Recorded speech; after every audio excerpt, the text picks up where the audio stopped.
Hello, everyone, and welcome to yet another evening of Turf Wars 2. We are entering our semifinals. As usual, tonight I will be casting. I am Keen, and I will be casting with my wonderful co-caster Just. Observing tonight is Pseudo, and we will be watching, as I said, the semifinals of Turf Wars 2 Smack Squad against Fancy Scarves. What's up, Just? How are things going this evening? Things are going pretty well. I mean, we've got just sick matchup tonight, so that's always exciting. I just got done streaming. I don't know if you guys saw. I just hosted you guys for a ton of viewers. So yeah, my night's been going great. Just living in excellence. Awesome. Yeah, dude. I'm honestly like, we've had so many amazing matches this season, but like just looking at this roster of games tonight is actually insane. I feel like every single match is about as even as it could possibly be. Like, seriously. Yeah, I thought you were going to bring up my stream again and not talk about the matches, but yeah, the matches are pretty cool too. Yeah, well, I mean, it's hard to hold a candle to your stream. Let's be honest. I mean, I don't want to cast a shadow on our event. You know, that's true. I should stop bringing it up. Yeah, keep that shit to yourself. Yeah, these matches are really sick. I can't wait for the team melees. Those are going to be exciting. Yeah, I'm just excited. We've got that Father versus Whip mirror matchup, which is going to be a lot of fun. Yeah, I mean, Father, as we both know, is a huge fan of TVT, so I'm guessing it'll be a real banger.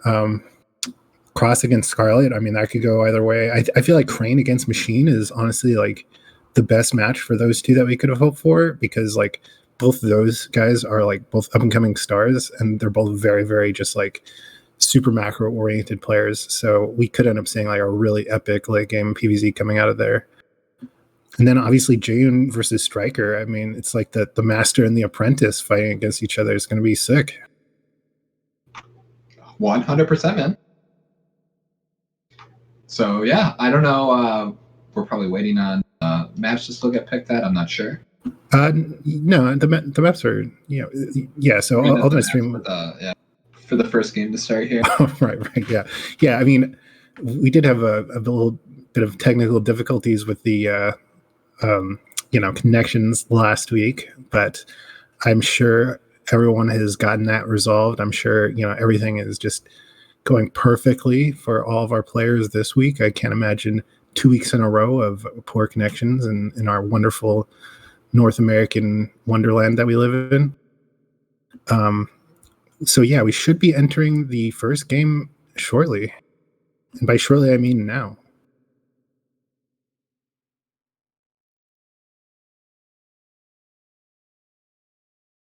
Well, okay, we're waiting on confirmation from the players, I guess. But yeah, we're in the lobby, everyone. And Crossy has green bars, so... Wow. Way to jinx it, dude. Oh, no. I played earlier with Crossy, like literally 30 minutes ago on stream. We were playing on tier 20, and it was pretty lag-free, like pretty much the whole way through. So tier 24, I mean, if they have to bump it up to high, that's not that bad of experience. So, I mean, you don't really notice 24 high. I wouldn't be able to say, because I only ever have 24 low, because I live on the West Coast, which is the promised land. It's always sick connections everywhere. Yeah, that's pretty cool. I wish I could get TR 24 low everywhere. Yeah, everywhere. Anyway, we will have our Blue Crossy in the bottom right, and our brown Protoss Scarlet in the bottom left.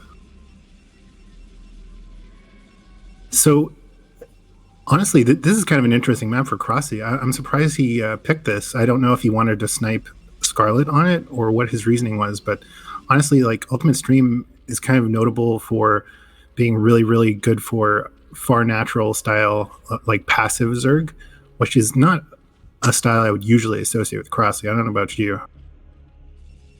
Not normally. He's normally more of an aggressive player. He's normally going to want to, get in your face some way, but that's really hard to do on this map, just because like it's tough to bust up a ramp with like a Hydra bust early on in the game. It can happen, but it seems a little difficult. So maybe he will just play a more standard game this time and go for, a little bit later. He's definitely capable of playing those types of games. But either way, he'll probably take the close natural. I don't really see him pushing all the way out to the far natural. I don't think I've ever seen Crosby play that style. No, neither have I. And he is going for a 9-pool right off the bat. So, kind of classic Crosby style. He's going to be trying to put on the pressure right away.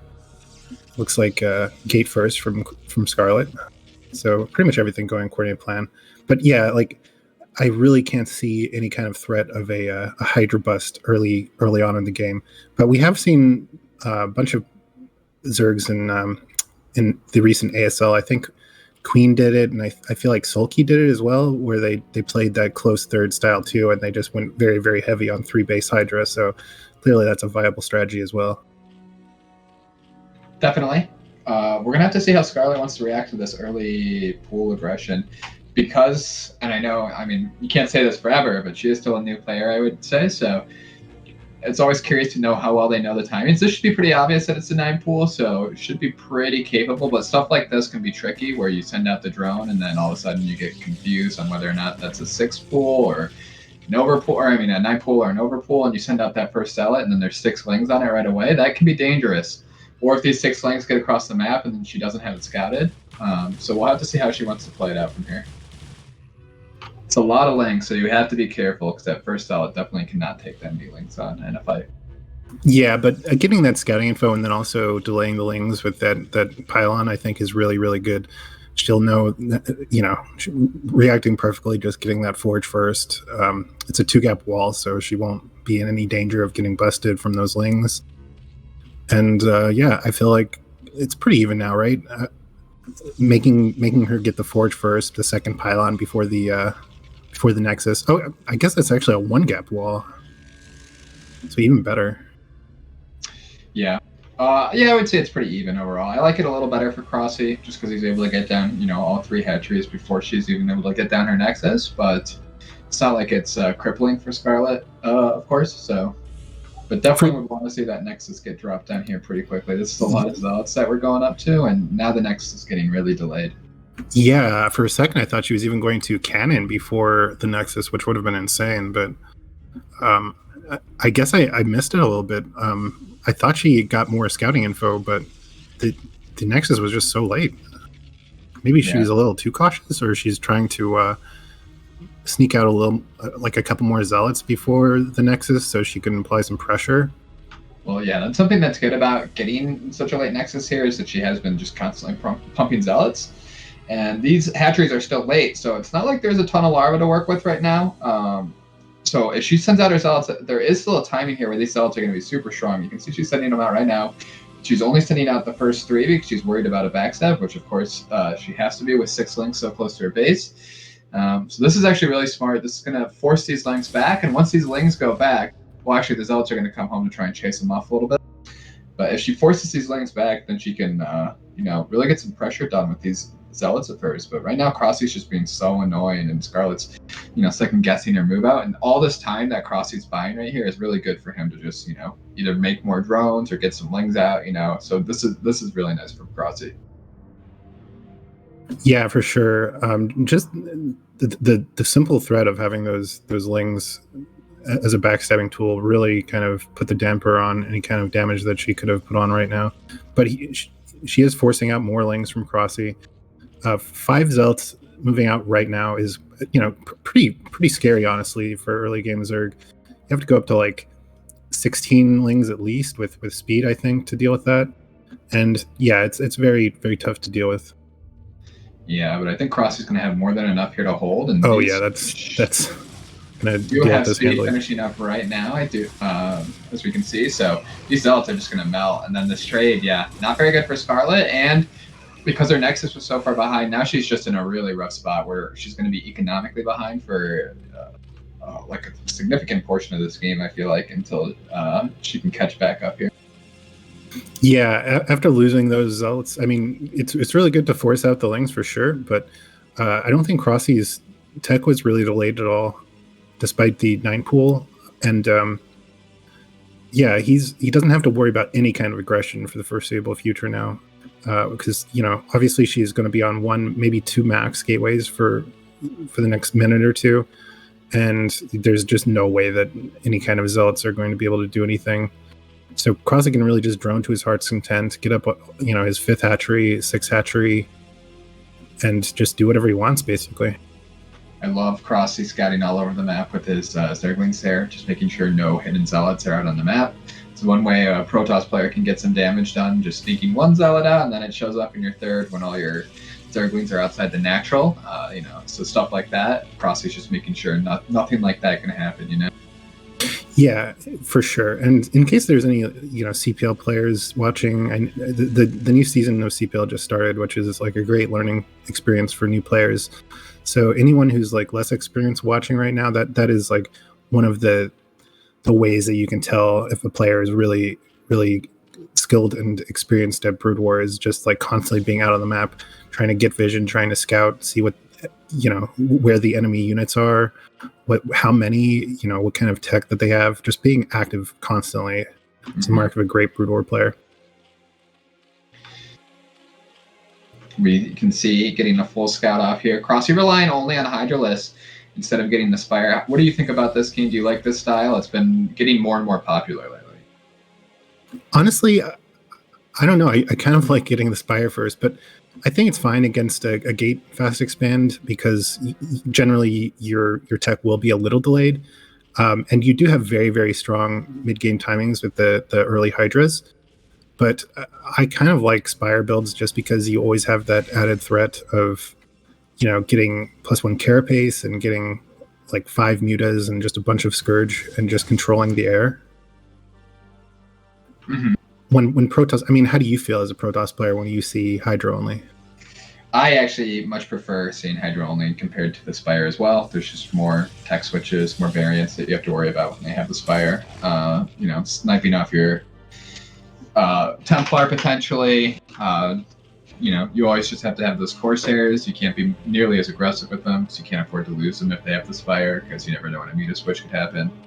So yeah, I actually think it's much easier to play against a Hydra only style, but I can also see the advantages. You get easier. You don't have to worry quite as much about losing the first Overlord. Your Hydra Dents should always be on time, so you don't lose any. You can drone up a little bit harder, a little bit quicker. Yeah, for sure. Like it leads to really, really strong mid-game timings, and you can get a crazy economy going. But we are going to see the Zealot move out here. They still are waiting on speed. The thing is, Crossy is going to have just so many Hydralisks over there. You can already see he has that huge blue blob right outside his mini-map, and that alone is enough Hydras. So the only thing is if she can potentially catch him out of position, but I don't think that's going to happen right now. And I don't think she's going to get anything done with the Zealot timing. I'm not even sure she should really be sending it. You can send it across the map because it's very non-committal, like you're not going to lose these Zealots most of the time. But those High Templar, if you send those across the map, you're going to lose those. So you need to be really careful if you're going to start moving out with your High Templar right now. Yeah, absolutely. I think, look at the supplies, honestly. It's like Crossy is just 9 supply down from Scarlet. Like you pointed out earlier, she was kind of on the back foot after losing those 5 Zealots. And it really, really shows in the, supply disparity right now. Like Crossy was able to just drone after that, and this is the result. Just like a crazy economy. He could take a fourth now. Like his minerals were kind of floating for a little bit there, but yeah, like he's just really pumping out Hydras like crazy right now. He's going to have a really, really strong timing when the +2 weapons finishes. Yeah, and that should be finishing up pretty quickly here, around 12 minutes maybe. But yeah, these Hydras are going to be scary. And this is a huge Hydra force, like you were saying. This is so many Hydralisks. Your storms seem to be so on point. Love the little attempt here, but Crossy on top of it right away, stopping it and killing off these. Yeah, we kind of missed it a little bit, but I think that Ling that was pointed out by our observer was the scout that saw that dropship. Like, so really, really nicely done by Crossy. Just impeccable map awareness, impeccable scouting, like I mentioned earlier. This is a crazy move out here. I think I don't see much getting done here. So Scarlet's just trying to get some presence on the map. It looks like she's going to try and take this hidden expansion almost. It's not really hidden because it's kind of where she would take it, but it's also hidden because it's a little bit far away there. And Crossy might scout it out right away. She's being like she's showing aggressive like stance here with her army, so Crossy isn't like going and fully scouting the whole map. And this is not really the but this is a dangerous angle. fight to take. Although she did get the high ground. I'm kind of surprised about there, that. though, and they're on hold position. They're about to get off hold position here, and that's going to do crazy amounts of damage right on the High Templar. Wow. 2 of them instantly melt, and now the Hydra's coming in from behind. Need huge storms to hold here, which we do have some pretty nice storms there, definitely softening up the Hydras, and we did have 2 Templar, 4 storms, so at least a lower energy Templar presumably got killed, but yeah. That still went really well for Crossy. That was a crazy ambush from Crossy right there. Like, all things considered, like you said, Scarlet did pretty well with what she ended up with there, but she could not have anticipated that there was hold position lurkers waiting to pick off half of her High Templar there. Really, really nicely done by Crossy, and now this is really, really scary. Scarlet's still macroing like a beast, so I'm surprised she's able to stay ahead in supply here. So doing a good job there, keeping the game at least somewhat, manageable. But yeah, this drop here is the actual killing blow here almost. She needs to be able to react really well to this, split her army really nicely if she wants any chance to hold here, but it's going to be really tough, man. She might scout it if she's lucky. Yeah, this is actually crazy because it's such the positions make it a really bad angle for Zerg to try to drop here, but he is kind of drawing out her attention, picking off High Templar and drawing her back, but she'll scout it, but her army is so out of place. Yeah, and this is such a long... And now the Hydras are going to be able to cut it off even. Yeah, just really well played by Crossy. You can see his army, dividing her attention in the front too. And lurkers are so difficult to deal with because they kill probes so quickly. All your probes just start dying instantly. You can't run your probes because now they're going to get killed by the lurkers. And you can just see how much damage this does. Even if she cleans it up at this point, it's already done so much damage to her economy. Once again, it disrupts her entire flow of the game. And yeah, just a really, really effective move by Crossy. It's a really good way to end the game. And not enough Zergs utilized drop, I feel like. Yeah, I mean, I wouldn't have even thought of going drop at these positions because it's so risky, but Crossy pulled it off perfectly, kind of pulling the army out in the, unwanted direction for Protoss, and then, using this opportunity to kill the third. That's a game. Scarlet tops out. Amazing killing blow. I feel like you don't see decisive killing blows like that in mid-game very often. Yeah, I mean, Crossy did have a pretty big advantage, like we said, going into the mid-game because he was just able to get away with so much from his early game advantage, right? So that definitely gave him that stronger mid-game army. And I mean, also getting those High Templar with the Bird Lurkers, that's really, really sick. That's going to be tough to recover from there. So yeah, Crossy just played really, really well that game. And yeah, Smack Squad going up 1-0 right now. We're going to have to see if Team Scars can bring it back here, man. We're going to be going into game 2 here.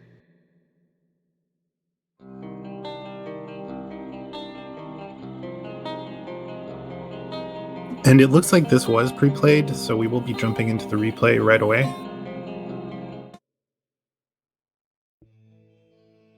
And we will have our teal Terran whip in the top left and our purple Terran Scorefather in the bottom right. Dude, so Crossy's team, the Smack Squad, they're up 1-0 already, and I mean, we saw last week they came back from a 3-0 deficit to win their first game in the entire season in the playoffs, and now they're up 1-0. Wouldn't it be just insane if they actually got to the finals after being the lowest seeded team? And won the whole tournament, completely reversing their standings. Well, let's not get ahead of ourselves. Obviously, they're not going to win the whole tournament. Come on. Sounds like you have some vested interest in them not winning the whole tournament there. No, I'm completely unbiased. That there's no reason that I would have to think that they should win. I'm just purely going off of my observations. Well, we'll have to see. First, they have to get through Scarves still, and I don't think there's not any fight left in them anymore. Yeah, absolutely. It's not like just because they're up 1-0, it's definitely not a foregone conclusion. They have their work cut out for them. And it's going to start right here. Scar's father versus Whipsnack. How do you think this game is going to go, Pete? Who are you rooting for? Do you like TVT? Well, I like both of these players, but honestly, I got to root for father here. I don't recall if he's won a game yet in Turf Wars 2, but he has been just working on his game for so long, and God, I hope he wins just so I don't have to see him rant about how he feels like he's never improving. Well, I do think it's a tall order for father. I think Whip is probably the favorite here. I know I was talking about it last week, but Whip, I've seen he has like 4 or 5 accounts in S rank. And I'm not sure if father has ever achieved S rank. S rank would be a lofty thing to achieve, so no shame in not achieving it. I've never achieved it. But I have to assume that Whip has very solid TVT. I don't think I've ever actually seen him play it, so I'm excited to see how he plays it. I mean, we saw him last week play it actually, and he played it super aggressive against Mars, right? So I could see something like that happening. This game, we'll have to wait and see, man. I actually, right after that game finished, I completely forgot about any details of it, so I have no idea what happened in that game. He got the Vulture in early and did a bunch of damage with the Vulture, and then he came up with the Siege Tanks. And Stop, you're boring me. That was a sick game. Okay, yeah. I mean, TVT is, it's a pretty cool matchup. One thing that does worry me a little is that I think Father is actually capable of getting S rank, but I know that he's not the biggest fan of TVT. So I don't know how much he puts in terms of like training and effort in TVT especially. I know he spends a lot of time working on TVP, a lot of time working on TVZ, but nobody likes TVT. I'm sure that also includes Whip though.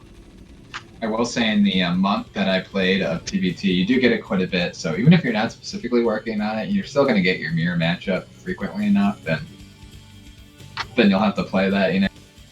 You spent a whole month playing Terran? Yeah, it was about a month. Damn, that's crazy, dude.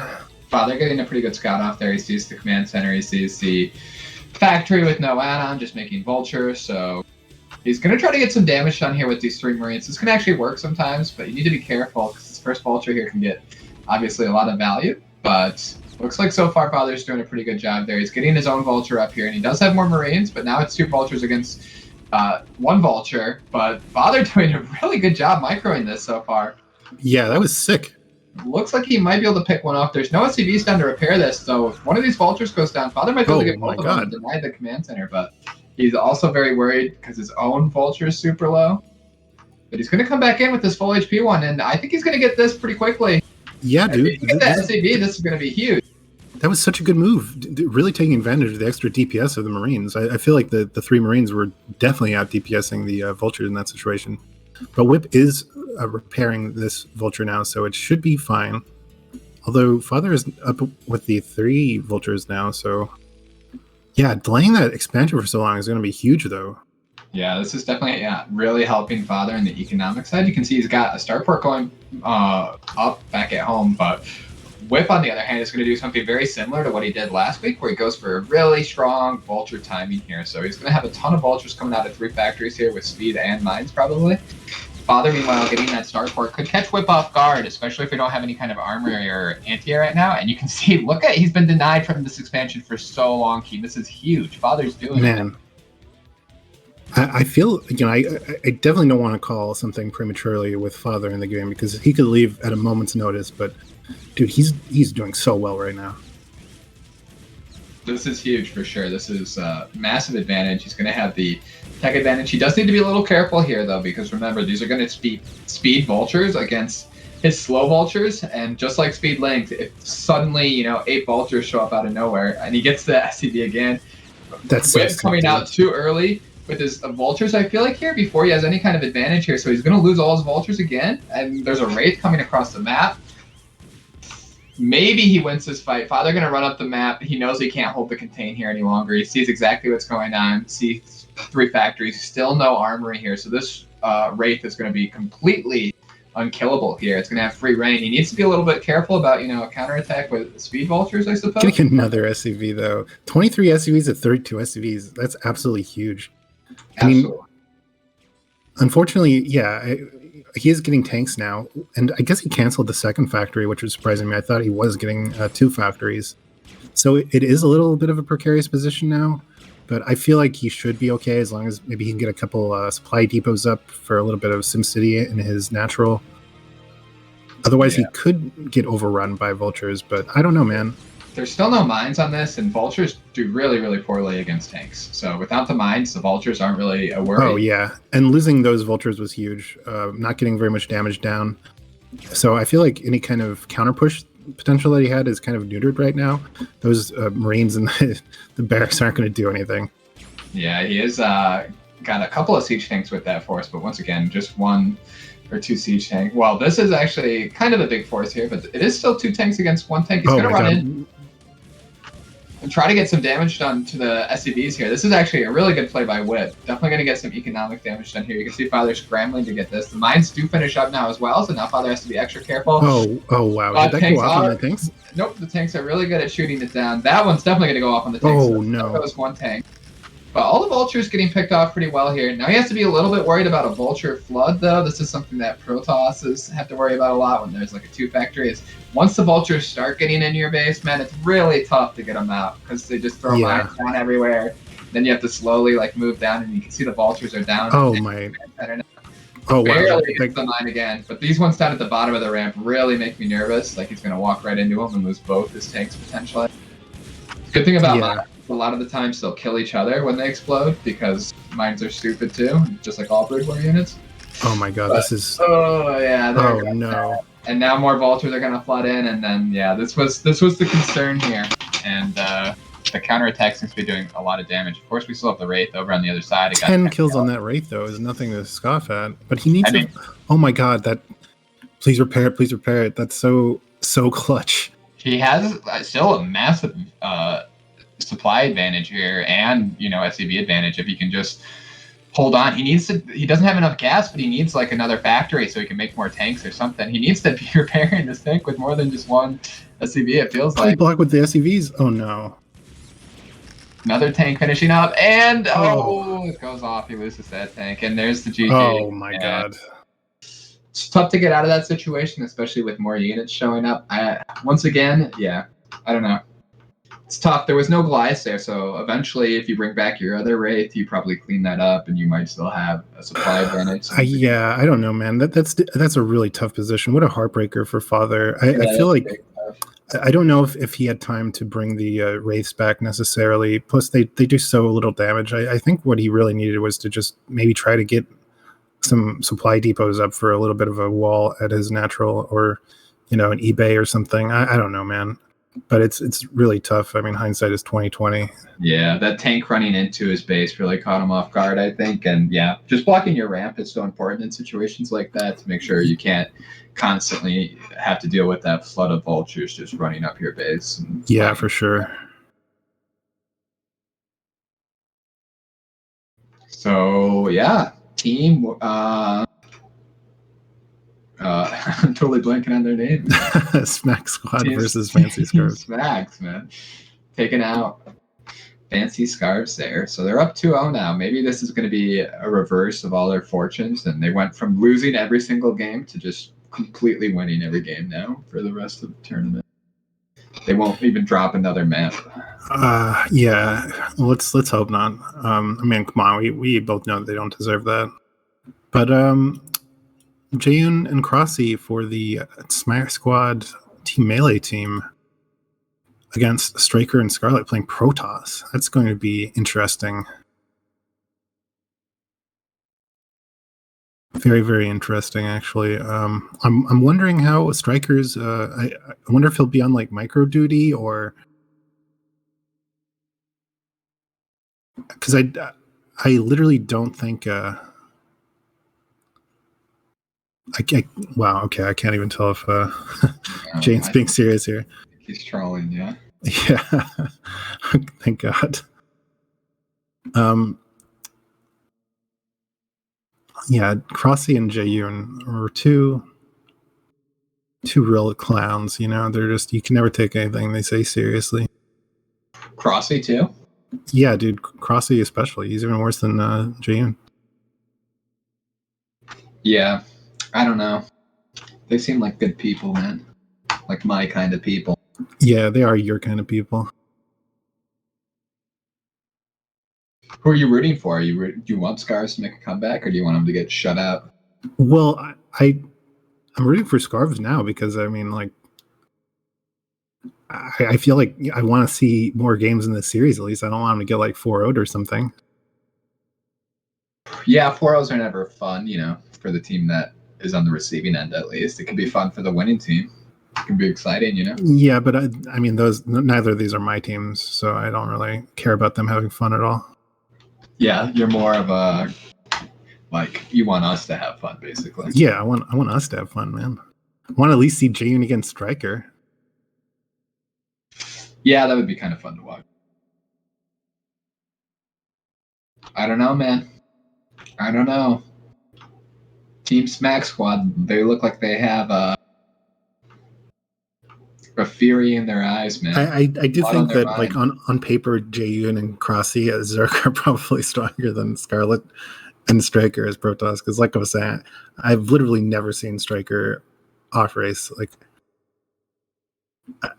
I feel like he's the type who never has fun playing any kind of like crazy like BGH or team games or anything. Like, he only ever plays Zerg and he only ever takes it serious competitively. Just like knows the grindstone, always playing ladder, always like trying to improve. Yeah, I would kind of agree with that. He's definitely a hard worker. I don't know if I've ever seen him off race either. But I mean, when you get to a certain level, you know how all the units work.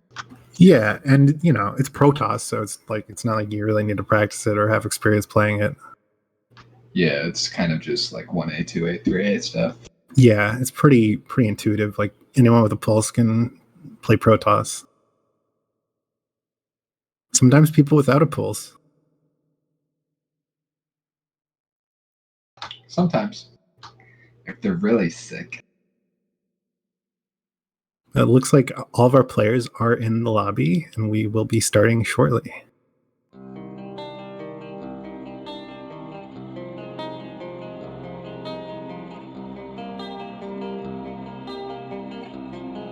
Okay, I'm excited. You're excited. I'm so We excited. don't have to hold it in. We can be excited about it. If I don't hold it in, you know, who knows what'll happen. Well, that's what we're going to find out because we're letting it all out this game. Spawning in the top right as the dark blue Zerg. You know them. You love them. Team Smack Squad. Okay, now try to up that, dude. You get. And in the bottom left, we have Striker and Scarlet for Team Scarves.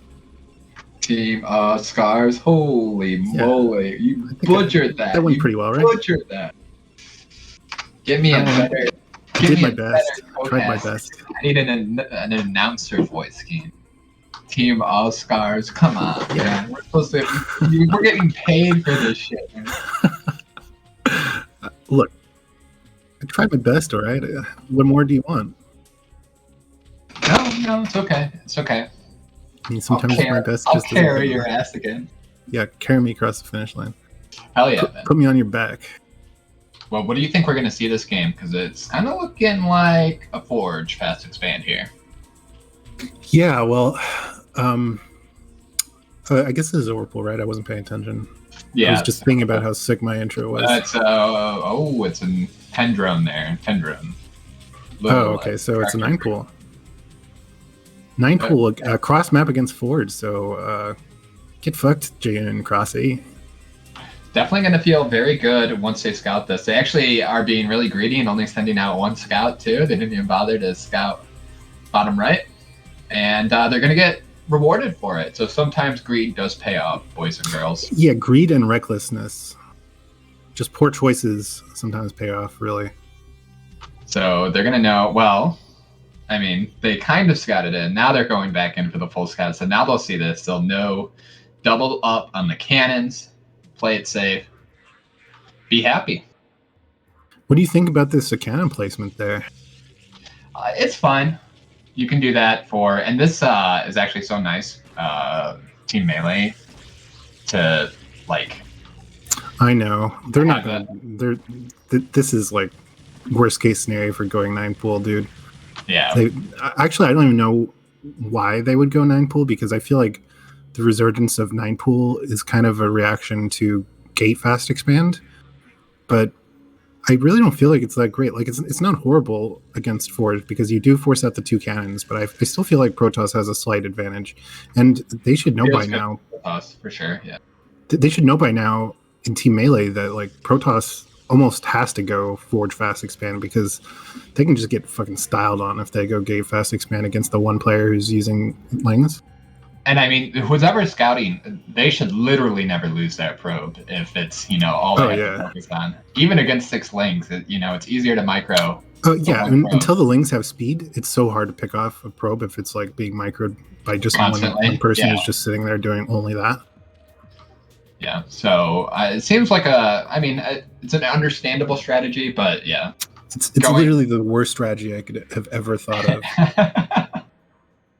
Definitely not gonna pay off for them this time. You can see the full scout. I'm surprised Striker it is Striker micro, and we can see, because if we look on the mini map there, we can see Striker is just looking at that probe only. I'm surprised he keeps leaving the main so quickly, not keeping that probe in the main for as long as he could be, which means that Hydra Den can get plopped down there, and they'll have no idea because he didn't keep the probe in the main there. So maybe that's just them not caring, or maybe Striker is afraid that he can't keep that probe alive against 6 Lings, but I think that's definitely a mistake there, because you want to keep that scout in the main for as long as possible until you can either confirm a lair or confirm the den, Oh, yeah. Striker is really dropping the ball. I mean, if his team loses, it's literally all his fault for that.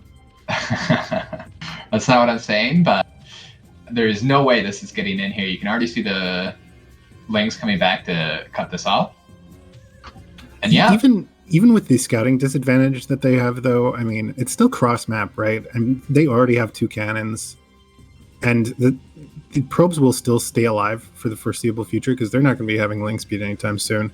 So they'll be able to see when the Hydras are moving out, and I feel like they should have more than enough time to react, right? It's definitely, they should.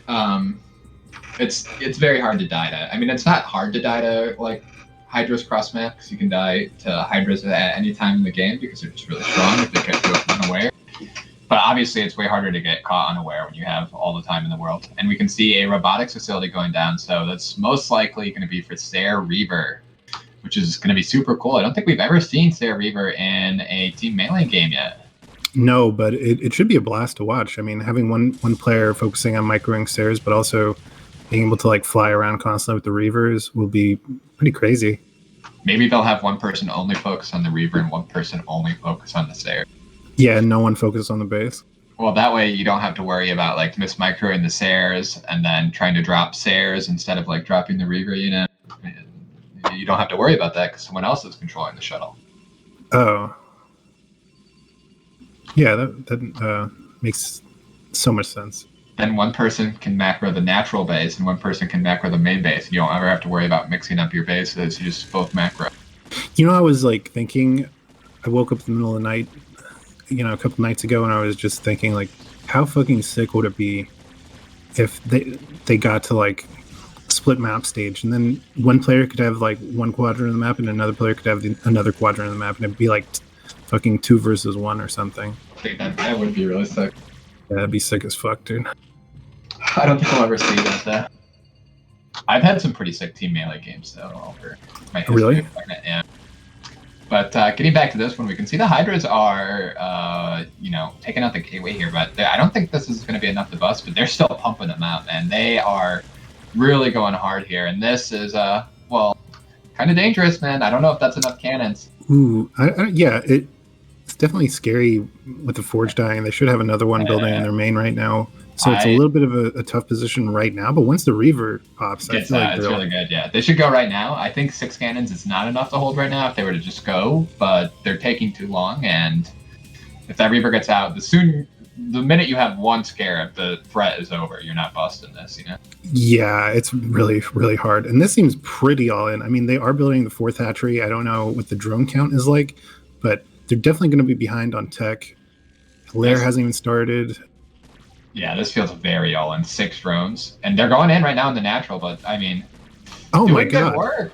We need a good pro pull here to help protect the Reaver. I can't believe all the Reaver was kind of awkwardly placed. Maybe the Robo should have been back a little bit, but yeah, only 6 kills on it. But oh my god, you can see even though like all the cannons are dead, the Reaver is still so scary. That is a lot of Hydras actually. this is You really need to pull scary. you need to have the probes right in front of this Reaver, and now all of a sudden, oh no, I think this is it. yeah, this could be it. Huge. Wow, that was a crazy scarab though. But yeah, I think no cannons coming up. You know another Reaver isn't popping anytime soon, and there should be a flood of units coming across the map right now. I don't think they have any gateways in their main. This is not good. Yeah, that was really kind of tragic a little bit. I mean, the Reaver was out, but it was just misplaced. It was blocked by the cannons. It was blocked by the Robo. Yeah, so I don't know. It couldn't actually defend the cannons properly. I don't know how it didn't get, because when we looked at it, it only had 6 kills, and something must have gone wrong for sure. I'm not sure if the first Scarab was a dud or something. It's hard to tell because we didn't see it, but there was like a little niche for it in between the Robo and one of the cannons, and I think that's where it should have been. But what I think might have happened is maybe it tried to target one of the Hydras, but then like ran out of range of it, so then it like started running back and got out of place. That's what I would have to guess. Very important if you are using Reavers, put them in hold position. If it stops shooting, just a quick tap on hold and all of a sudden it will start shooting again. So just something for any Protoss players that want to do this kind of strategy. It's really easy to have your Reaver just walk around, because they're the dumbest units in the game. So make sure you're paying attention to them. They're definitely a micro-intensive unit. But I mean, they're still in this game. I honestly can't believe it. If Crossy actually did decide to go completely all in, they would have died right there. But they started pumping drones right after they broke the Protoss completely, and Protoss is still in the game. Yeah, maybe they saw the Reaver and just didn't think that they were going to be able to bust through. But yeah, they had the opportunity to end the game right there if they had just kept pumping units. But instead, now we're back into a game. And actually, it's not that bad. This first Reaver here is so important, right? If you can get a good Scarab shot off here. Oh, Burrow. He saw the Burrow, though. He definitely saw the Burrow, so he knows that it's there. He's going to get right into the main here. He's actually going to go for the mineral only here. I think the main would have been the better choice here. Huge first Scarab shot, maybe. Oh my god, it's done. Yeah, finally Dud's there. And oh wow, oh no. Oh yeah, the shuttle goes down there. It's not a huge deal to lose that first shuttle. Like, it's not game ending by any means, but yeah, obviously not good when you're already behind. At least he's getting some damage done with these Corsairs here, and that will supply block them for quite a while. You can see, look at how many larvae they already have on all their hatcheries. So yeah, always rough to be floating larvae like that, but I do think they're sitting pretty right now after neutralizing that first Reaver. The 2 Reavers that they lost in that early Hydra attack were also very devastating. So, just losing 1 Overlord, I believe, or maybe 2 or 3 at most. I don't know. They should be fine now. It looks like they're not clumping their Corsairs either right now. It just looks like they're all flying in a group, and you can see, because they're not clumped, they're not killing Overlords quite as quickly. One of those Overlords that definitely should have died was able to get away because of it. Just a little bit of sloppiness on the micro altogether here, I think. But there's another one that goes down. These Corsairs can be so good when, they're all you have to focus on, and you can just go around picking Overlords. It's really tough to keep that. Yeah, really, one of the weaknesses of Protoss against Zerg in general is the fact that, like, no one is good enough at multitasking to really take advantage of Corsairs. But Team Melee changes that, obviously.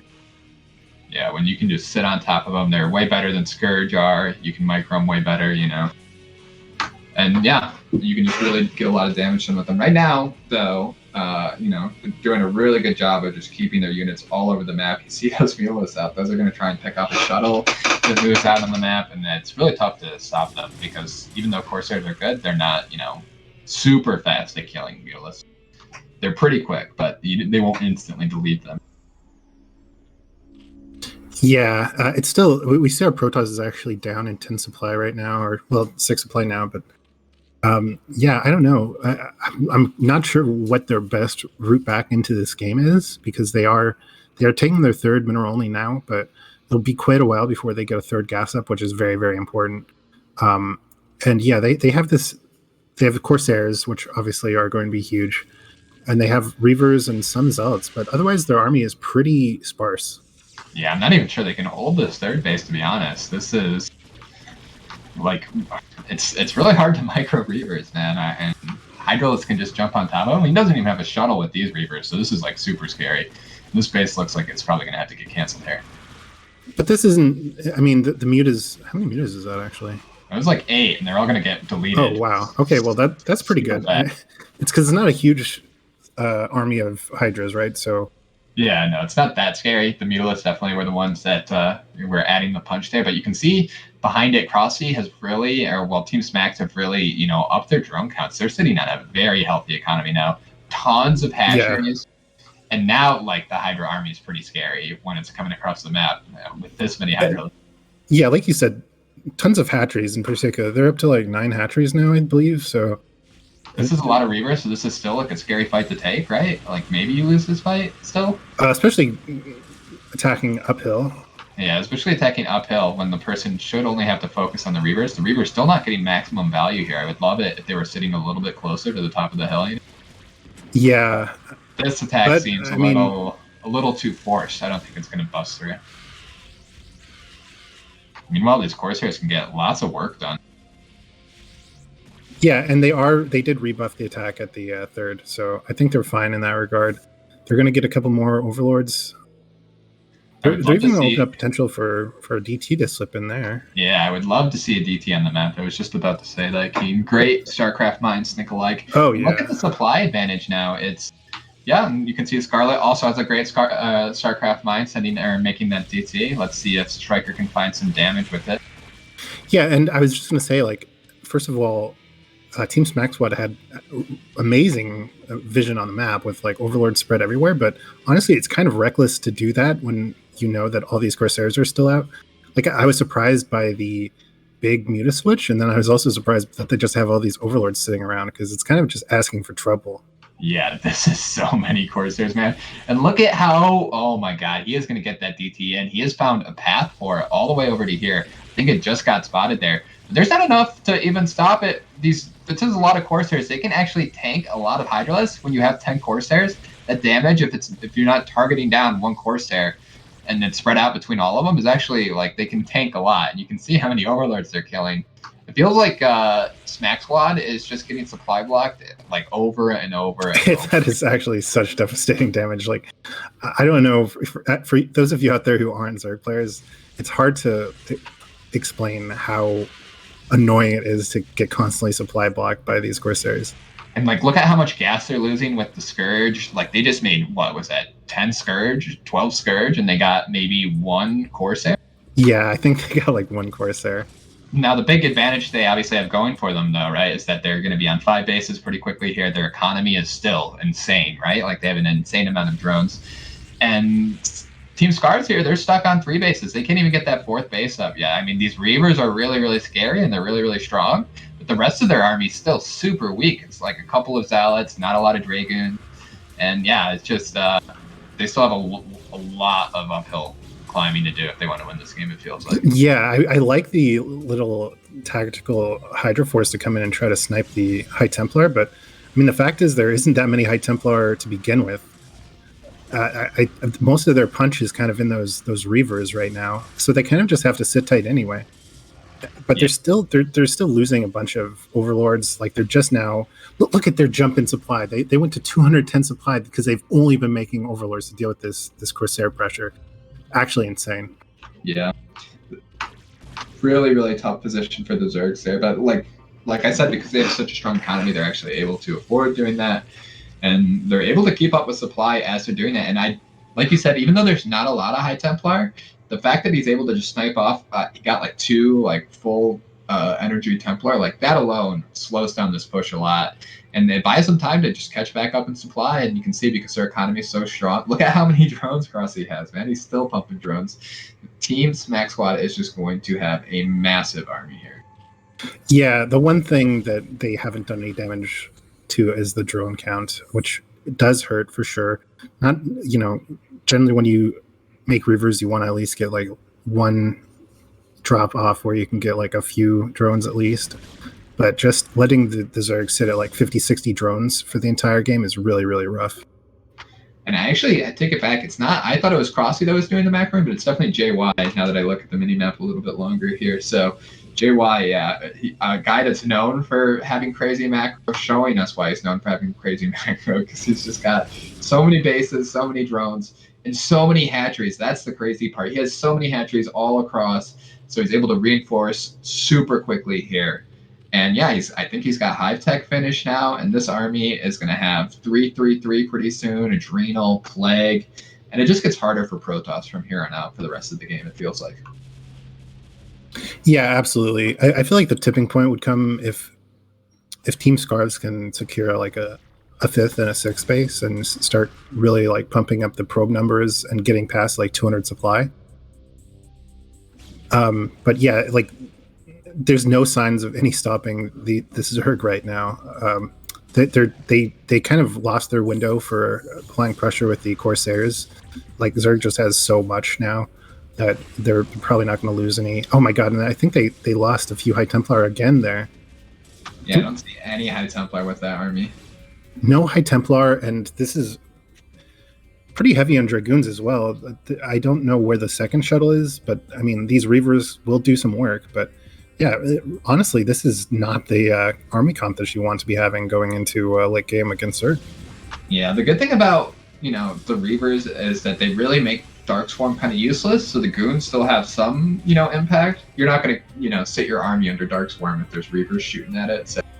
It's really hard to use them offensively, though, is the thing. Yes, Reavers are very difficult to use offensively. They bug out all the time. They don't shoot when they should, and yeah, they're just glitchy unit, so being aggressive with them, especially when you have this huge, massive Protoss army to also micro. Oh my god, more High Templar are going to get picked up here. More High Templar going down here. Storm not even getting any units barely. Look at this army by Team Scars here. It's so split up. You have a tiny group still up at top left. You have a ton in the middle now. Meanwhile, you're losing your mineral only because you don't have any units over there. And that whole top left army is going to get surrounded now as well. That's just all dead units here. And yeah, they're just getting stretched apart here, man. Yeah, I think... Thank God you have the speed shuttle for the Reavers so you can pick them up and maybe get some drone kills by just flying it around if you don't instantly lose it to these Hydralisks. That was so close. Yeah, but it's basically stuck there now, and Zerg just has complete control. They can take that natural that they just defended as well, and they have the drones to pretty much like get everything fully saturated. Man, I'm not really sure if they can be stopped at this point. This is insanely scary for Protoss. Ridiculously scary army for Zerg. The one thing that Protoss can still do, the one option that they really have, is to just completely split the map.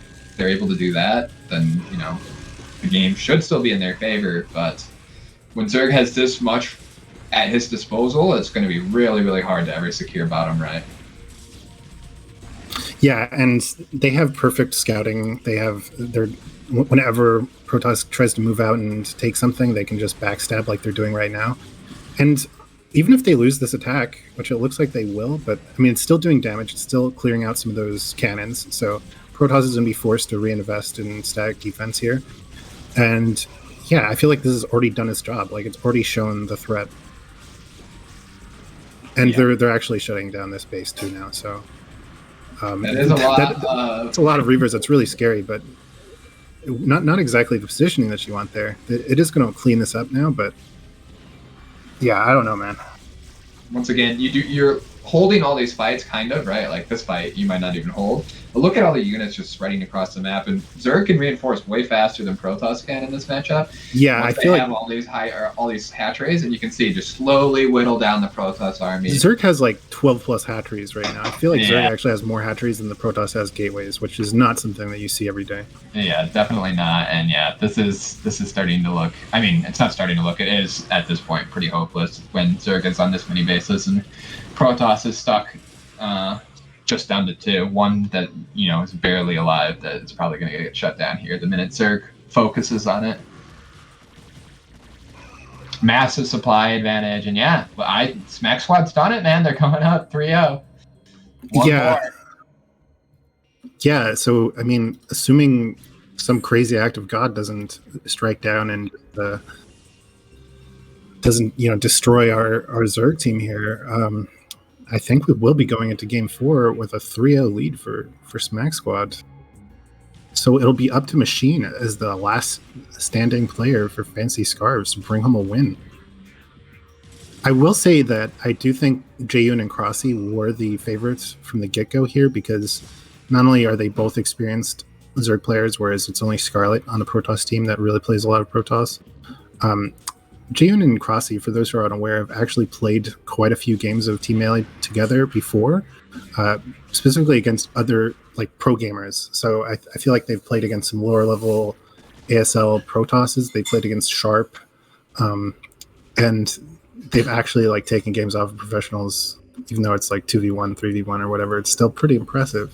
Yeah, they're clearly a lot more practiced at this than Striker and Scarlet are, probably. I'm sure their chemistry is a lot better. So yeah, I would agree with you. I think they were the pretty big favorite, and I think they're showing why here, because they've handled pretty much everything. I mean, I thought they had a disadvantage when the builds were what they were, but they just managed to bust through in that first Hydra push, and I think from that moment, Team Scars were a little behind, and there were opportunities to catch back up, it felt like, but they never really did fully catch back up. I really love, though, even though it's always a mistake for casters to be calling games this early, I think, even though Zerg has a huge advantage, but I do want to say in the Zerg's favor as well, I feel like they're playing this position really, really, really, really well. They're not overextending. They're doing these small little guerrilla attacks to throw down damage, but each time they're getting down plagues. They're getting units. They're forcing more stack defense in the form of cannons, but they're also just setting up so well. You see they're taking these mineral onlys at the bottom right and the top left, and they're just setting up lurkers everywhere, really taking advantage of the fact that you can go past 200 supply. And look at that. Team Protoss was trying to reestablish their air superiority with more Corsairs, but then just devastating plague right there. And now they're setting up even further with these lurkers in front of the Protoss main. This is just such a good way to kind of twist the knife. Yeah, there is not much you can do here as Protoss to catch back up here. You're just so cut off from any more resources. It's pretty impossible to split the map at this point. Once they get that mineral high ground in bottom right and they put lurkers on that, it's not tough for them at all to swing down and put those lurkers in front of the natural base there and just deny it from you forever. And what can Protoss do here to really swing the game back in their favor? They're way down in supply once again now after this lurker field here outside, and it's just super difficult. When Protoss isn't able to get this huge ball of an army going with that can really just bully its way across the map without getting contested, it's just really hard for Protoss to apply pressure, honestly. When they're constantly stuck with smaller armies, it kind of just takes away their power spikes. The only time you can really have those tiny small armies is when you've already split the map and now you're just flying around dropping storms on drones all over the place, and then you'll still have 10 Reavers at your natural and a small army on the map walking around. But yeah, at this point, when you're confined to your 3 bases, one of them's not even mining, and one of them's a mineral only. They're on they're on 2.5 bases right now, essentially.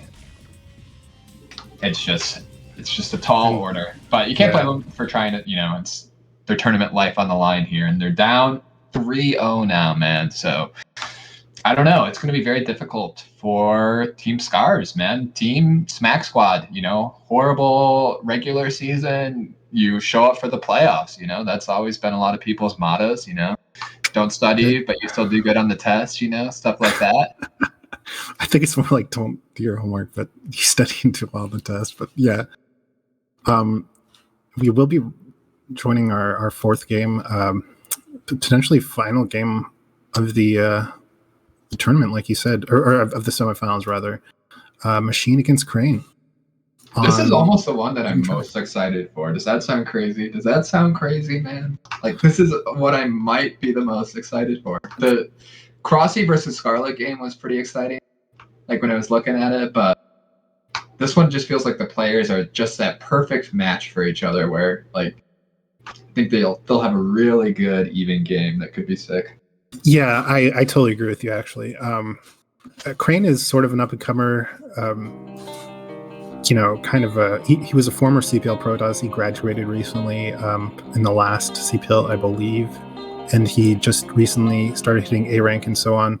And Machine's in kind of the same boat, much more of a storied player, an older experienced player, but also just starting to put in a lot of effort recently and really improving. And they're both very, very macro oriented, like straightforward players. So I do think this is like an incredible match that we potentially are about to see.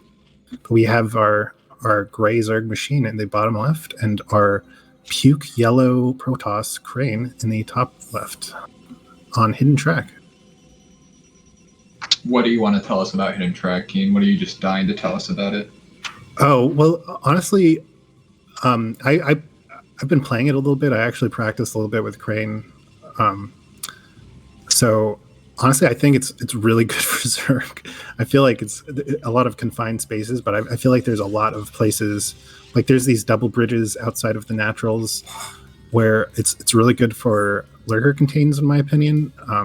There are a lot of narrow pathways where Protoss could potentially get out of the contain, but as long as you have good scouting, I feel like it's kind of tough. It's a tough position for the Protoss to be in because Zerg can kind of counterattack. They can reposition their lurkers very easily to go contain wherever the Protoss is going. So yeah, I feel like it's actually quite good for Zerg, but I don't know. Have you played this map at all, or how do you feel about it? I haven't played it at all, so yeah. It looks like it could be very strong for Zerg for sure, just because of what you said there. Yeah, I'm just curious to see how this game will play out specifically because I'm not even sure. This wasn't in the ASL, right? This is Yeah, it was in last ASL. It was in the last ASL. For some reason, that's not Yeah, ringing any bells to me, but I must have seen games on it. yeah, same for me. But I also don't remember any ASL games. I do think that if it goes to like a split map, I feel like it's very good for Protoss because the expansions are very confined. Like I feel like if Protoss goes for a quick early third, it's very hard to break. It's just like a very narrow space. So yeah, I don't know. We'll have to see. I do think I don't really know how Machine will play on it. Like I said, I think he's a very, very macro oriented player. So he might also try to play very passive and just try to split map himself and get onto 4+ bases, go hive, and just like play his macro game. Yeah, I could definitely see Machine doing that. I'm not sure what kind of style Machine is currently playing with. I've played against Machine a few times, but I can't I haven't played against him frequently enough to know what he normally does. This is a really interesting build order decision here from Crane. He's going for the pylon, then the gateway. Just so he can constantly make probes here. So he's going to have a really strong probe count. But it also delayed his gateway a little bit, so his tech isn't going to be quite as fast. And on top of that, it also delayed his nexus a little bit. He went for a 15 nexus as well instead of going for like a 13 nexus, which is a little bit faster there. So I'm going to be curious to see what kind of economic changes he's hoping to get out of this. It looks like his core is going to be a little bit later than normal core, based on what I'm seeing here. But he still hasn't. Well, maybe he's got a cannon going down into his natural right now. He does. Okay. Yeah, so just playing very conservatively. I do think that he doesn't really switch it up very much. I think he almost always goes like +1/+1 air and weapons. So he will be going for kind of like a 7:30, 8-minute ish Sarah Zealot timing push. But he's also, he's very patient. He won't overcommit.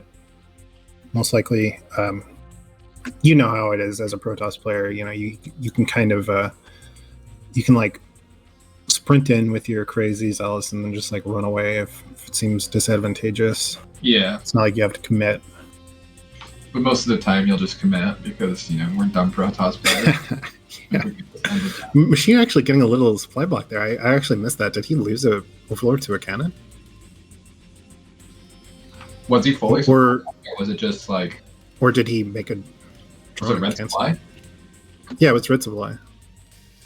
There's no way he lost an Overlord to a cannon. That would be insane. Insane. Well, maybe I'm just seeing things. I don't know. He must have canceled something. Maybe he just wanted to make one more drone before his Overlord or something. I don't know. He is just a madman for that economy, so he just wants to squeeze out every single drone that he can. We're going to see the Stargate finish there. And we've got +1 on the way, +1 on the way for the air weapons. Corsair on the way. Machine's going to see all this, so he's going to know exactly what's going on. Looks like we probably have a Spire going down for Machine as well. There it is. So that Corsair, we're going to have to see if it wants to go scout across the map first or if he's just going to go straight for this Overlord. Definitely should always scout across the map, but some Protosses do, just like in that first Overlord right away. I feel like that's so greedy. Whenever Protoss does that, I just disgusts me. Like, come on, man. You're really gonna I feel like I need to do something to punish that. So I'm just going to, for all you Protosses out there, if you want to know how to play against me, just do something like that, and then I'll just act like a complete idiot afterwards because I'll be so pissed off.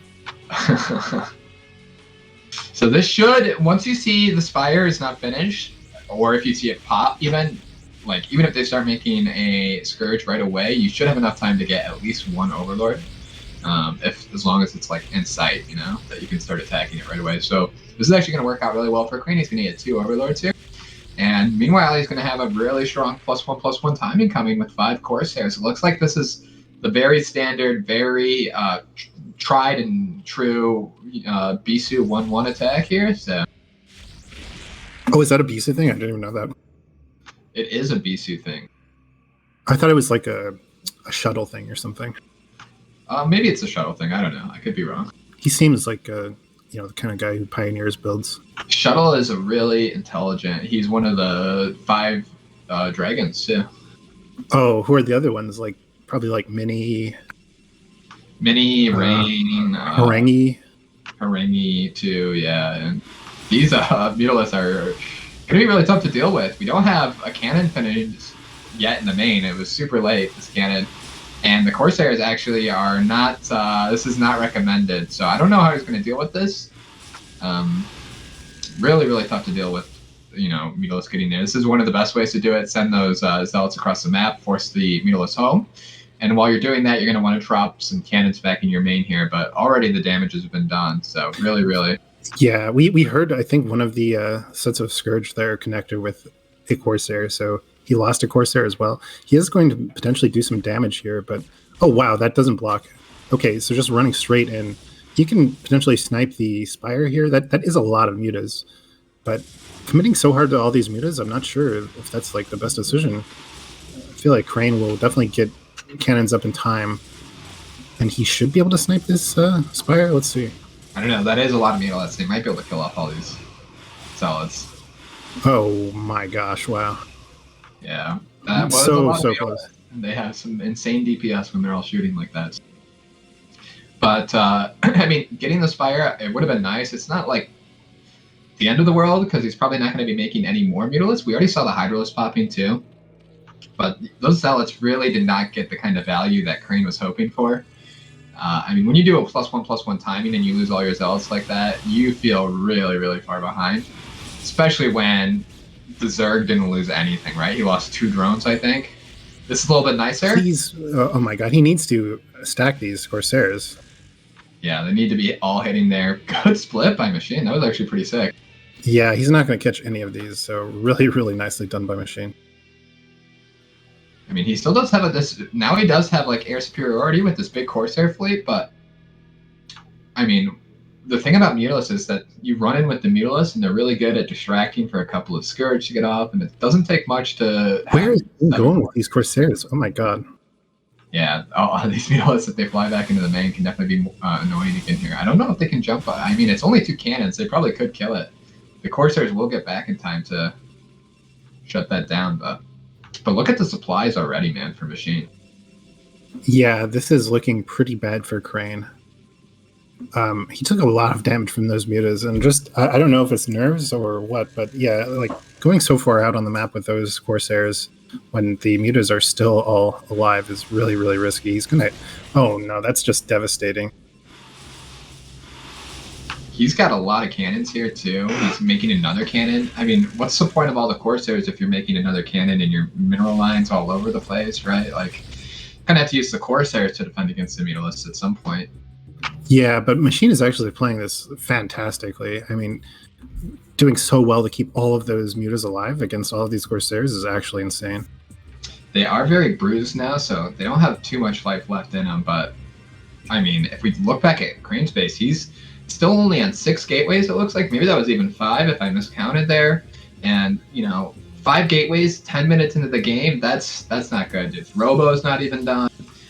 I mean, the Mutal is slow to they slow the game down when Zerg does that, so it's okay to have your, gateways a little bit slower, but not this much slower. This is definitely why Machine is just able to get such an advantage in supply. Like, Zerg should never be ahead, and Machine's up 10 supply, and, other than the Mutalist, nothing has really happened. Machine's just been macroing away. Yeah, but like I said, even though these are bruised Mutalists, there's also still 9. Like, all 9 are still alive, so they'll be able to one-shot High Templar, which is actually huge. And he is taking a 4th now at another main, so he should be going into Hive shortly as well. I mean, he just has such a commanding lead, and still keeping those all alive. It's so insane, actually. Crane trying to do everything they can, just like sneaking out one little Zell here just to get a little bit of vision out on the map, but it's not going to be able to stop anything. It's not going to have the DPS to shut down that 4th or anything. It's not going to get any drones. When you're in situations like this as a Protoss player, you have to find ways to give yourself chances to get back in the game, right? When you just sit inside your natural, you're not really giving yourself much of a chance other than, like, maybe I can out macro this player and then just move out and win in one big push. Like, that's your only chance. When I'm kind of contained on the back foot like this, I really love seeing stuff like shuttle drops, with a DT, or even just sneaking a single DT out on the map. You can sneak it into bases. Trying to be a little bit more active with your Corsairs. It's hard when they had this many Mutalists, but just sitting inside your natural is never the right option, especially on a map that's so easy to get contained on, like this one looks to be. Yeah, absolutely. And lurkers are out now. I don't know if Crane even has observers, or if he's just gone all in on this army without observers. Those doesn't look like there are so much damage there for sure. And then the Corsairs running in. A little bit sloppy control here from Crane. Those zealots are just melting. You can't have zealots run over lurkers like this. Huge storm there, but I mean, it's not worth it when your whole army gets melted away like that just to get that one. No, definitely not. He's so low resource. He spends so much. I don't know, man. This is not where you want to be. He's just started pouring gas into Dragoons. Well, there go the Mutalists at least. Machine finally being too aggressive with them, and they all just melt away. And then Machine goes in with a huge Hydra Force, and he loses a ton of units there to a storm, and all of a sudden Crane's up in supply. It still looks really good for Machine, even though Crane is up. Like, those Mutalists are supply sponges, and it's still really tough for Crane to get a base here. But yeah, this 4th looks like it, or this 3rd rather. It's not even a 4th. It's so late in the game, and it's just a 3rd. But it should get delayed by these Hydras. And yeah, he is finally up in supply, but it's still not as much as you would want to be if you were, in an advantage state at this stage of the game. But this is still a pretty scary army here from Crane. And now that his third base is getting denied, I mean, he has a lot of gateways now, and it might just be time to go. Looks like yeah. Well, sorry, go on. well, it looks like we're still on layer tech here. So I mean, this isn't going to be like a super strong army that Machine can put together here. We're actually floating a couple of minerals here too. And this is kind of scary, man. If these Templar can get in position here and just get huge storms, I don't even know where the Templar are. They're so far behind. There's only two of them, but I mean, and the observers don't lose them all. Okay, he doesn't lose them all. There's some pretty decent storms, and now all of a sudden, Machine looks like he's in huge trouble, man. I don't know. This is a lot of goons, and this whole flanking attack is going to get cleaned up, it looks like.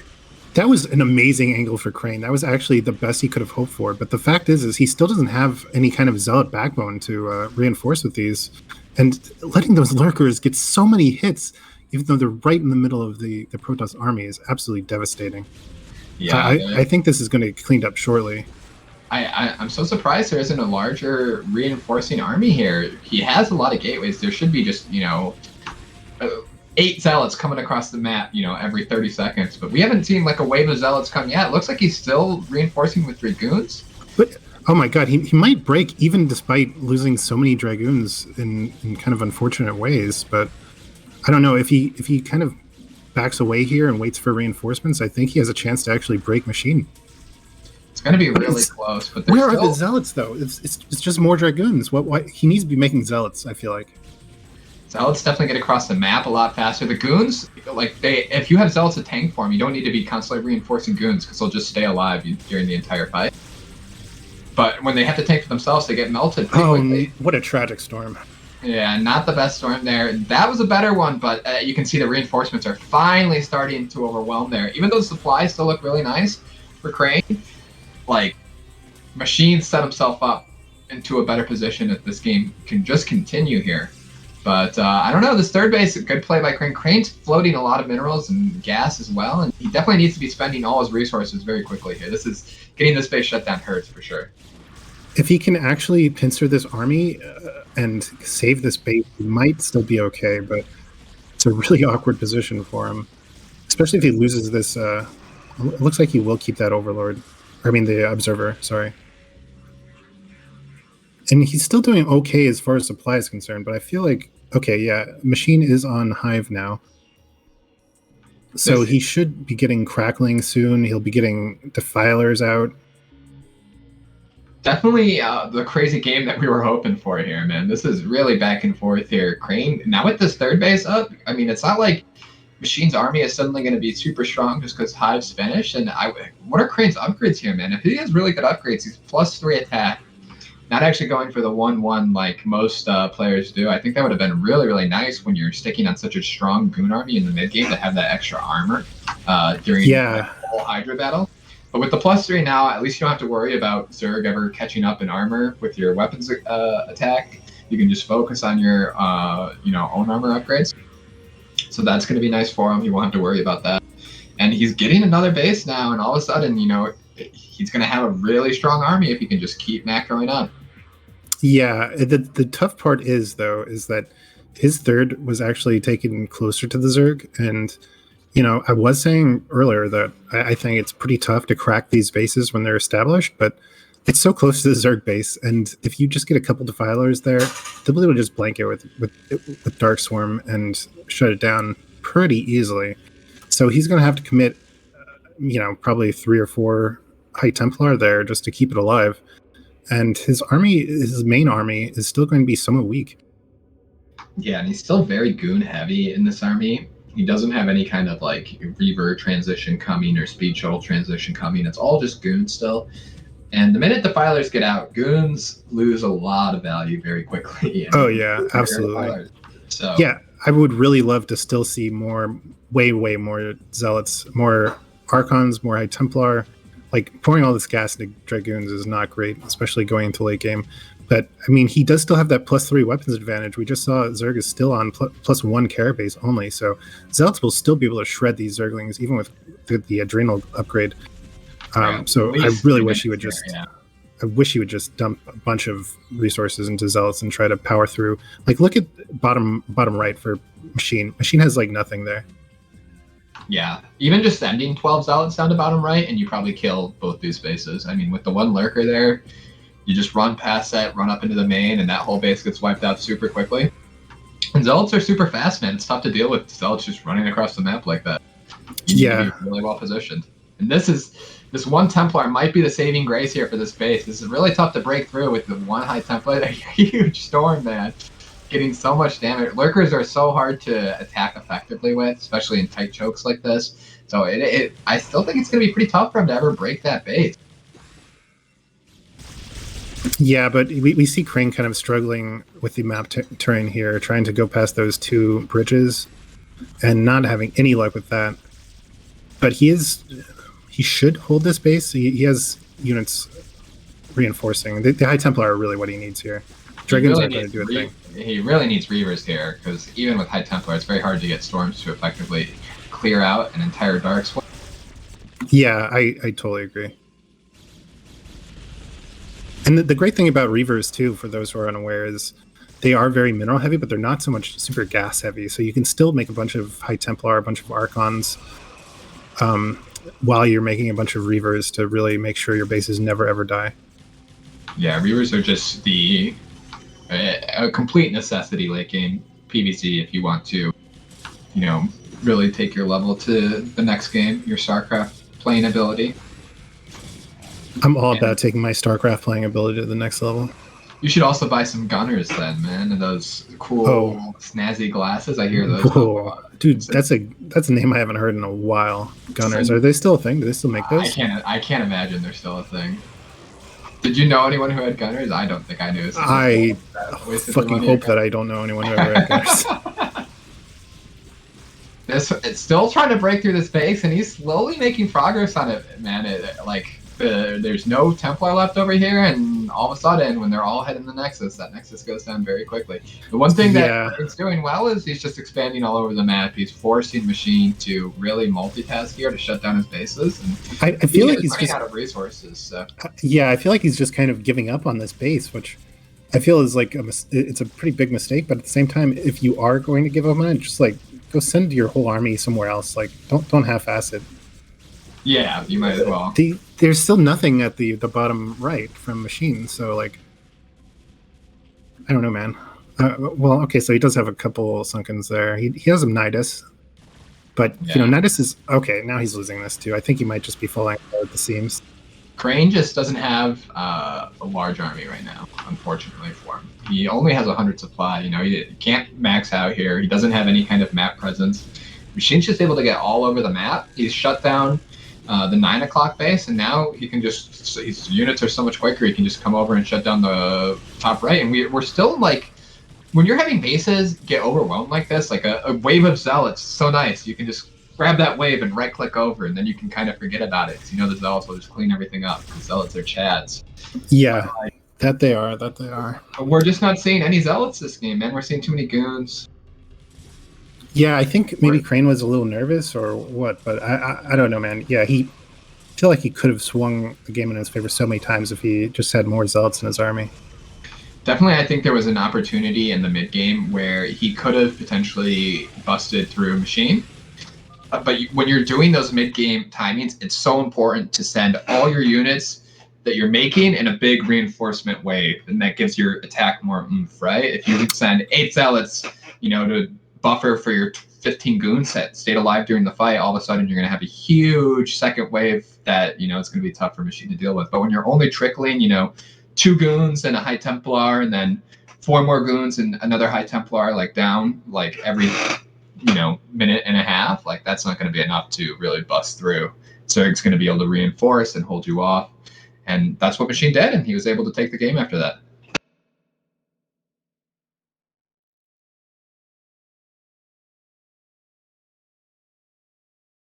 But great job, the Machine, able to keep Fancy Scarves alive, man. That's going to bring it to 3-1. Team Smack Squad still in the lead. But yeah, we're going to have to see where it goes from here.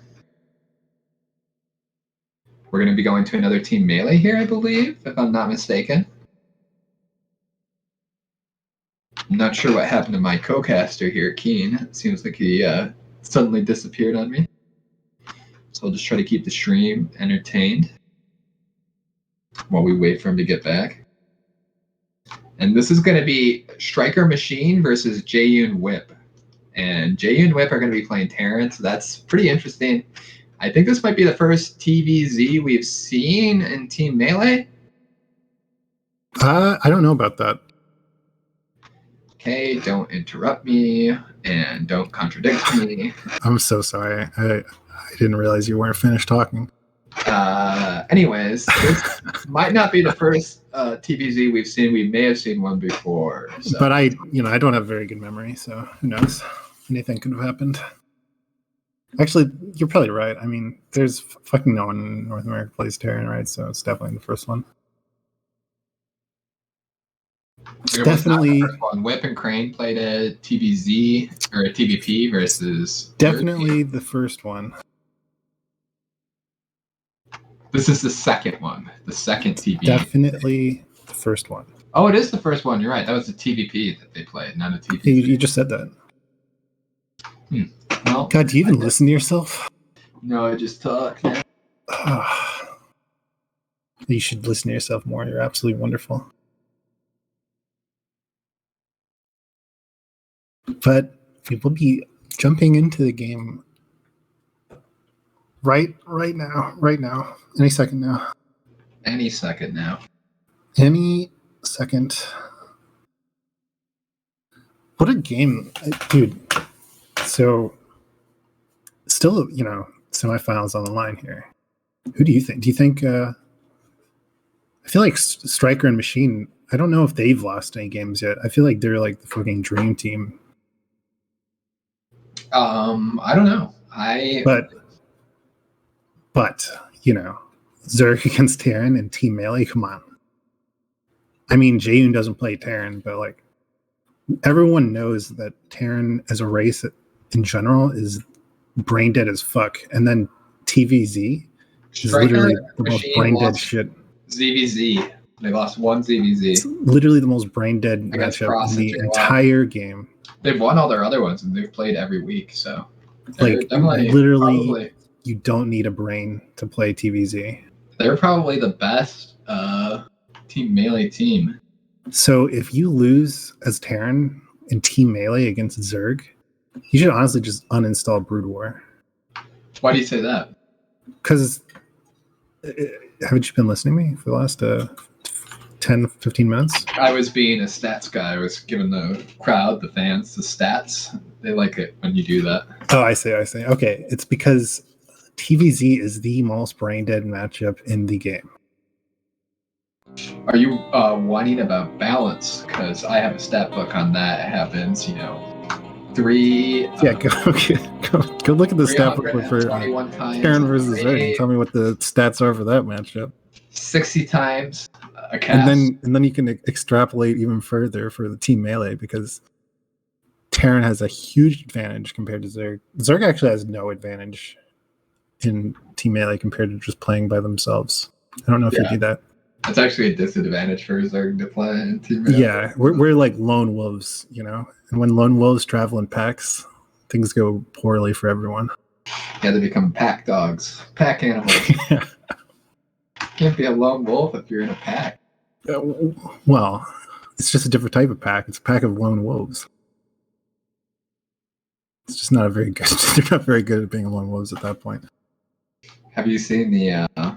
I think it's Blades of Glory, where Will Ferrell gets the lone wolf on his shoulder. No, I haven't. It's pretty funny. But yeah, speaking of lone wolves, RCR2, as Suda wants to point out to us, Rogue City Rumble 2. It's the new individual tournament. It's coming up here. If you guys are excited for it, if you'd like to donate to it, I'm sure one of our moderators can post the Matcherino link. It's going to be another 1v1 tournament. Of course, we all remember the sickest finals last time. Dragon versus Hawk went to Game 7. So super exciting about that. Also, if you just like our stuff, just drop a follow on the channel, man. We would appreciate that. Yeah, hit that like and subscribe button. Yeah, we always like that. But yeah, getting into the game, man, we do have a team Scars in the top right as the Zerg, and the bottom left as the Terran. We have Team Smack Squad, and everything looks pretty standard so far here. Just 12 hatch, barracks going down. Yeah, yeah. Which obviously makes it even worse for Zerg because this map is just insane too. Eclipse. It's one of the worst maps ever made. It's extremely bad for Zerg and ZVT, also ZVP, but especially ZVT. You think they're two hatching this game? And look at what Terran can do here. They're just going to be able to make their command center like not even 230. They're going to make it faster. They're going to make it like 225. Absolutely disgusting. Look at that, 224 even. They don't even have to make a Marine because they don't have to do shit, because Zerg can't punish this at all. They can't make some lings and even force a bunker because Terran can just plug that wall and the Zerg is just fucked, dude. I mean, come on. The game is already over. So what do you do against a 9 pool as Terran in this position? You just bring down an SCV and build a depot and make a Marine? Yeah, just probably one SCV. Maybe you don't even need an SCV, So the Zerg will probably see it and just like go back. Just even though there's a gap in that wall? Yeah. You don't know what's behind that wall. It could be anything. That is true. There could be a vulture just about to spawn. So definitely a good economic spot for the Terran is what Keen is trying to get across here. But the Zerg does have something going for him, and that is he's got a layer going for him. Do you think we're going to see some Mutalisks this game, Keen? I think there's a pretty good shot that we're going to see some Mutalisks, yeah. What do you like about Mutalisks in this matchup? What did they do good? What did they do poorly? I like how they fly. Their wings kind of like bob along, and then their little shrimp tails also bounce a little bit. It's very. So you just like them aesthetically? Yeah, they're very erotic. Erotic. Okay, well that's good to know that that's how you feel about them. It's gonna also go on the stat book there. Creepy comic. We do have a proxy factory by our Terrans here. Very, very sneaky. This is actually brilliant, dude. This is going to go totally unscouted, and I love it. I love this play. They're even making Marines. So, if they weren't making Marines, there would be a little bit of a tip-off that they're going for this tech build. But Zerg should have no idea what's going on until the Vulture potentially runs straight into their base. But, oh my god, they're going for a machine shop first. What the hell? A machine shop? What? What is that for? They have speed now, I think, on these lings. So, I mean, maybe that is fucking. Vulture could get anything done. I have no idea what the theory behind the machine shop is. That's really weird to me. Maybe it's going to be a really quick timing attack with a bunch of vultures as well. Maybe I don't know. Now I'm confused because it feels like it's going to get scouted by the first Mutalisks that get out on the map when they go across. They go, oh, we'll head to the third base and we'll make that our rally, so we can use the Mutalisks. Yeah, I don't know, man. I mean, maybe and he's getting an upgrade. So maybe they'll wait until speed is finished and they'll try to hit with 2 or 3 vultures. Yeah, I can see that. And force the mutas back. But I don't know, that's very, very strange. But I'm sure Whip is the one who's doing the build here. I'm sure he has some very sneaky builds. He likes doing 1-on-1. He likes doing 2-port Wraith and tech-oriented stuff. So I'm sure he has this mapped out. Yeah, I've just never seen it before. So we'll have to see how effective it's going to be. It's definitely going to be just a couple of vultures with speed. And he's going to hope to get across the map without it getting scouted. And if it does, 3 vultures with speed are going to kill every drone before the Mutalisks get back home. And it's just game, right? Or even 2 vultures with speed, which is what it looks like it's going to be. They're moving out right now. Yeah, this is so fucking weird, dude. It's bizarre. Crane is like a mad scientist. There's no predicting him. And this is, I think this is just going to work. This is actually, he sees it right now. He definitely sees it right now. So he's got to know that they're coming. Block your ramp or something. Oh, there's so many. These drones are just going to get devastated.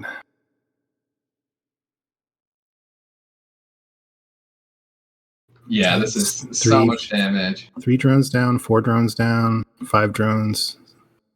And the Mutalisks still can't get home in time. They're still so far away. Oh and my god, 9 drones down. Every single drone in the natural. completely catching Team Scars off guard here. And more drones are going down in the main here. Another drone. The drone count here for Team Scars is probably like 15, maybe. Oh, and another vulture goes to the third base. This is just so well played by Team Smacks, man. Man, I feel so. I mean, the game isn't over yet. They can definitely come back here. The mutas can do some damage to counter this, but I don't know. That's so many drones. Oh, this is the worst as Zerg. It feels so bad. It's very difficult to come back from this position. These drones have just taken such a beating.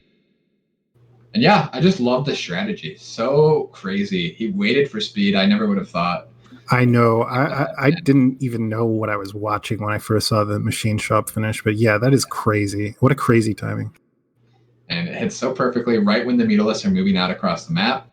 I'm sure, like you said, he has it all timed. And look at this Marine Force moving out. They don't even see it until, this last minute here. And now they're going to see Marines walking across the map. And oh, God. Yeah, this is... Well, he does have lurkers out.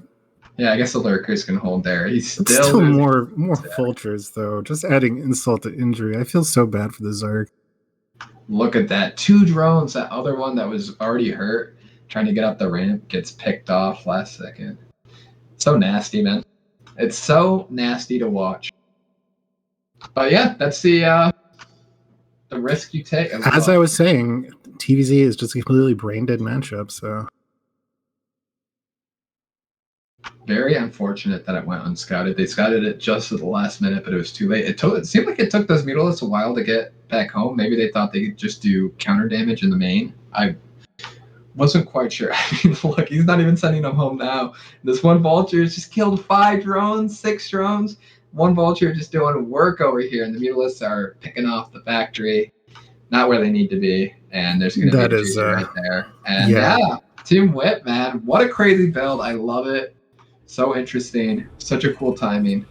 And they take the series, man, 4-1. Shut the comeback down. Man, I feel, Team Whip played absolutely out of their minds that game. But I feel so bad as from the Zerg perspective, dude.